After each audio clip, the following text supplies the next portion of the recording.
Hello दोस्तों, नमस्कार। मेरा नाम है विनय और आप देख रहे हैं विनय की पाठशाला। आज दोस्तों हम लोग इस वीडियो में डिस्कस करेंगे कार्तीय पद्धति, जो कि एक्सरसाइज 3.1 में आता है और ये कक्षा 9 की गणित इकाई 3 निर्देशांक ज्यामिति के अंतर्गत आता है। तो दोस्तों चलते हैं और बिना देर के शुरू करते हैं आज की क्लास। तो सबसे पहले हम लोग ये जानने का प्रयास करेंगे कि ये कार्तीय पद्धति है क्या, इसकी शुरुआत कहाँ से हुई, क्योंकि ये चैप्टर जो है वो क्लास 9th में स्टार्ट हो रहा है। इसके पहले जो है क्लास 8th तक ये कार्तीय पद्धति निर्देशांक ज्यामिति बिल्कुल भी नहीं थी। यहाँ से स्टार्ट हो रहा है। क्लास 9th में थोड़ा बेसिक बताया जाएगा, उसके बाद हाई स्कूल, इंटर आगे चल जैसे जैसे आगे बढ़ेंगे ये कॉन्सेप्ट जो है विस्तृत होता चला जाएगा। तो हम लोग देखते हैं कि निर्देशांक ज्यामिति की शुरुआत कहाँ से हुई और इसकी आवश्यकता क्यों पड़ी। अगर देखा जाए तो ये एक ऐसा कॉन्सेप्ट है जिसकी बहुत आवश्यकता है। ये हमारे दैनिक जीवन के लिए बहुत ज़रूरी है और ऐसे चैप्टर जो होते हैं वो बहुत इंपॉर्टेंट होते हैं मैथमेटिक्स में। तो इसकी शुरुआत कहाँ से हुई वो जान लेते हैं पहले। तो जैसे आपने जो है कहीं पे नया घर लिया है, आप वहाँ पे शिफ्ट हुए हैं और वहाँ पे आने के लिए किसी आपके रिलेटिव ने पूछा कि भाई वहाँ हम कैसे आए, तो आप कहोगे कि पहले आप वहाँ पे एक कोई निश्चित जगह बता देंगे कि वहाँ पे आ जाओ। उसके बाद फिर कहेंगे वहाँ से राइट जाना, फिर वहाँ से लेफ़्ट जाना, वहाँ से राइट जाना, वहाँ से लेफ़्ट जाना और फिर हमारा घर आ जाएगा। इस तरीके से आप उनको एड्रेस जो है बता देते हो, है ना? ऐसे ही तो करते हो। तो यहाँ से एक चीज़ स्पष्ट हुई कि अगर हमें कोई लोकेशन बतानी है तो उसके लिए हमें एक निश्चित बिंदु की ज़रूरत पड़ेगी। किसकी ज़रूरत पड़ेगी? एक निश्चित बिंदु की ज़रूरत पड़ेगी। ठीक है। अब बात आती है कि जैसे हमने बिंदु तो बता दिया, लेकिन हमने कहा वहाँ आ जाओ, वहाँ से उधर आना है। लेकिन अगर हम ये ना कहते कि इधर चलो, इस दिशा में, किधर? इस दिशा में चलो, पूरब की तरफ चलो या पश्चिम की तरफ चलो, तो दूसरा पॉइंट ये हुआ कि हमें जो है दिशा भी बहुत ज़रूरी है। निश्चित बिंदु पता होना चाहिए, उसके साथ साथ हमें दिशा भी पता होनी चाहिए। तो जो है हम लोग बता देंगे। ठीक। एक गणितज्ञ हुए थे रेने दकार्ते, और उन्होंने जो है वो क्या थे, कई लोग ऐसे होते हैं जो सुबह जो है जल्दी नहीं उठ पाते हैं, तो ये भी उन्हीं में से ऐसे ही थे। तो ये सुबह लेट उठे और लेटे थे कमरे में। तो कमरे में छत पे उन्होंने देखा, कमरे की छत पे उन्होंने ये देखा कि एक जगह जो है, ये मान लिया था कमरा है, एक जगह छत पे जो है एक धब्बा था, एक दाग का निशान पड़ा हुआ था। तो मन में सोचा कि हम किसी को कैसे बताएंगे कि ये दाग कहाँ पे है। हम जो है किसी दूसरे को अगर हमें बताना होगा तो हम कैसे बताएंगे कि यहाँ पे दाग है। तो उसके लिए उन्होंने फिर कहा, ये बैठे बैठे यही सोचा कि हम जो है ये जहाँ पे दो दीवारें मिली हैं, इसको इन्होंने माना मूल बिंदु, इसको इन्होंने मुख्य बिंदु माना जहाँ से हमें दिशा बतानी है, और इसको बराबर बराबर भागों में बांट दिया। ठीक है। तो अब जब बराबर भागों में बांटा तो ये 1 2 3 और ये 4, इधर 1 2 3 4 5 6। फिर इन्होंने ये कहा कि अब ये बिंदु कहाँ पे है, तो ये 6 इधर और 4 इधर, तो 6,4 इन्होंने बता दिया। तो अब इनको ये आसानी हुई किसी को बताने में कि ये बिंदु कहाँ है।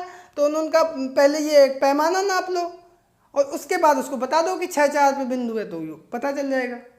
तो यहाँ से रेने दकार्ते को माना जाता है कार्तीय पद्धति का जनक, और यहीं से निर्देशांक ज्यामिति की शुरुआत होती है। तो हम लोग इस एक्सरसाइज को करेंगे। इसमें कुछ बेसिक प्रश्न दिए गए हैं और उसके बाद हम इनके कुछ बेसिक कॉन्सेप्ट है उसको हम लोग पढ़ेंगे। तो चलते हैं एक्सरसाइज की तरफ और देखते हैं क्या है एक्सरसाइज का पहला प्रश्न। तो बच्चों यहाँ पर हमारा पहला प्रश्न दिया गया है कि एक अन्य व्यक्ति को आप अपने अध्ययन मेज पर रखे टेबल लैंप की स्थिति किस तरह बताएंगे।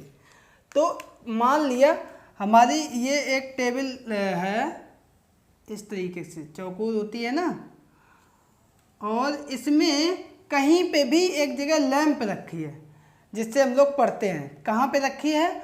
हमने मान लिया यहाँ पे रखी है। ठीक है। तो अब हम लोग उसको कैसे बताएंगे कि हमारी लैंप कहाँ पे रखी है। तो जैसे कि रेने दकार्ते ने बताया था कि हम लोग सबसे पहले एक बिंदु मानेंगे, तो यहाँ पे हम एक जगह बिंदु मान लेंगे। ठीक है। और इसको नाम आगे दिया गया मूल बिंदु। ठीक है। और ये जो है बराबर भाग हम करेंगे। तो हम मान लेंगे कि जो चिन्ह लगा लेंगे 10 सेंटीमीटर या 20 सेंटीमीटर के। तो ये मान लिया हमने 10 सेंटीमीटर पे चिन्ह लगाए, तो ये 10, 20, 30, 40, 50, तो ये हमारा ये है 50 सेमी, ठीक है। और इधर जो है 10, 20, 30, 40, 50, 60, ये भी हमारा 10 सेंटीमीटर है, तो ये हमारी पूरी है 60 सेंटीमीटर, ठीक है।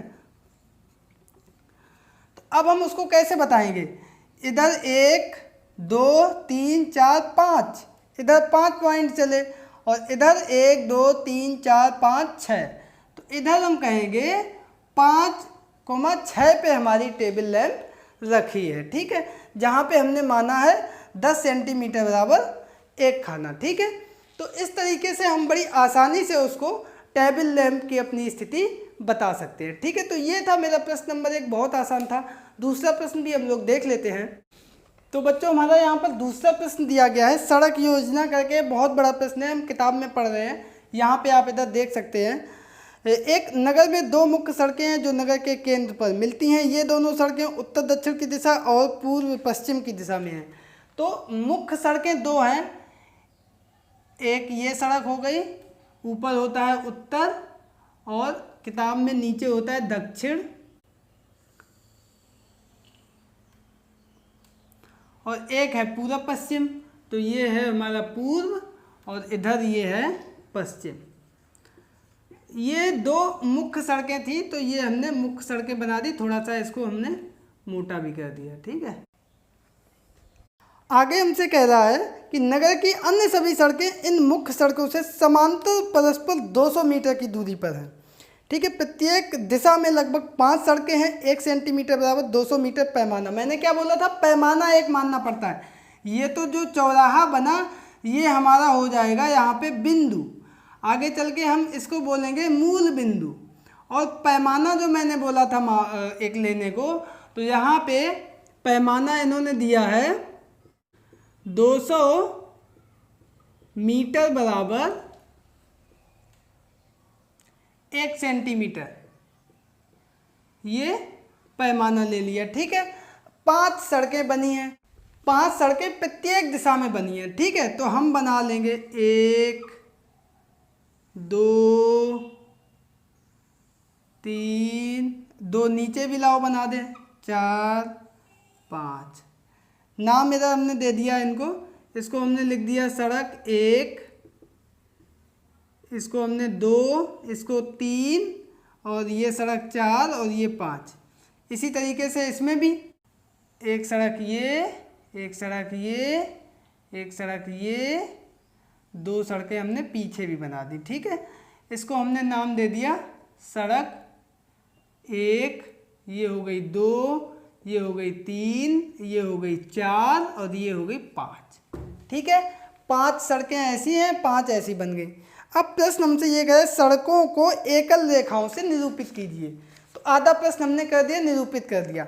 आगे प्रश्न क्या कह रहा है, आपके मॉडल में एक दूसरे को काटती हुई अनेक क्रॉस स्ट्रीट यानी चौराहे हो सकते हैं। एक विशेष क्रॉस स्ट्रीट 2 सड़कों से बनी है जिनमें सिर्फ एक उत्तर दक्षिण दिशा में जाती है और दूसरी पूरब पश्चिम दिशा में। ये कह रहा है कि कई क्रॉस बनेंगे, ये जैसे बना, ये बना, बहुत से चौराहे बनेंगे और प्रत्येक चौराहे पे 2 मुख्य सड़कें होंगी, एक उत्तर दक्षिण, एक पूरब पश्चिम। कहीं भी आप ले लो, ये है तो एक उत्तर दक्षिण, एक पूरब पश्चिम, कहीं भी ले लो, एक उत्तर दक्षिण और एक पूरब पश्चिम, ठीक है। आगे क्या कह रहा है, प्रत्येक क्रॉस स्ट्रीट का निर्देशन इस प्रकार किया जाता है, यदि दूसरी सड़क उत्तर दक्षिण दिशा में जाती है और 5वीं सड़क पूरब पश्चिम दिशा में जाती है तो ये एक क्रॉसिंग पर मिलती है और इसे हम 2-5 कहेंगे।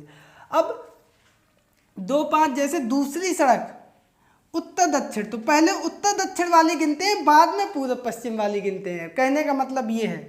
तो पहले 1, 2 ये दूसरी और 5वीं सड़क ये, ठीक है। 5वीं सड़क हमने ये मानी है ना, तो दूसरी सड़क ये और 5वीं सड़क ये हो गई, ठीक। अब आगे क्या कह रहा है, इसी परंपरा से यह ज्ञात कीजिए कि कितनी स्ट्रीट सड़कों को 4 3 माना जाएगा और 3 4 कितने माना जाएगा। 4 3, तो यानी पहले ऐसी वाली देखें, चौथी कौन सी है ये, और तीसरी कौन सी है ये, तो 4 3 होगी ये, 4 और 3, और 3 4 कौन होगी, तो ऐसी वाली 3 और ऐसी वाली 4, ये 3 4 होगी। ये पूछा है कि 4 3 कितनी जगह आएगा, तो ये सिर्फ और सिर्फ एक ही चौराहे पे आएगा। लिख दोगे यहाँ पे 4 3 सिर्फ एक चौराहे पर मिलेगा। उसी प्रकार 3 4 भी सिर्फ एक ही चौराहे पर मिलेगा, और यही हमारा आंसर हो जाएगा। मतलब ऐसा नहीं है कि 4 3 कहीं और भी मिल जाएगा, ऐसा नहीं कि 3 4 कहीं और मिल जाएगा। ठीक है, तो ये था हमारा प्रश्न नंबर 2 इस एक्सरसाइज का, और इसी के साथ ये एक्सरसाइज हमारी कंप्लीट होती है। आई होप कि आप लोग समझे होंगे बेसिक्स। अगले वीडियो में यानी एक्सरसाइज 3.2 में हम लोग इसके कुछ और बेसिक कॉन्सेप्ट के बारे में जानेंगे। तो आज के इस वीडियो में इतना ही, मिलते हैं अगले वीडियो में, तब तक के लिए नमस्कार।